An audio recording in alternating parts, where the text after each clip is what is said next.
మృగాలు అడవిలో ఉంటాయి అనుకున్నాం, సమాజంలో ఉన్నాయి. ఈ రోజున ప్రేమ ఆప్యాయతలు మరుగాయి, ప్రేమ ఆప్యాయతలు చచ్చిపోయాయి.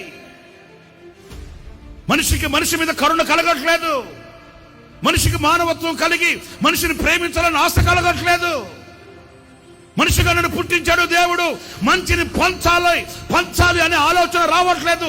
విమర్శలు, ఒకరినొకరు నిందించుకోవడం, ఒకరినొకరు దూషించుకోవడం, ఒకరి మీద ఒకరు నిప్పులు పోసుకోవడం, ఒకరినొకరు చెరుపుకోవాలని ప్రయత్నించి కంకణం కట్టిన కఠినాత్మలై సాగుతున్న కఠోరమైన కసాయి రోజులు ఇవి.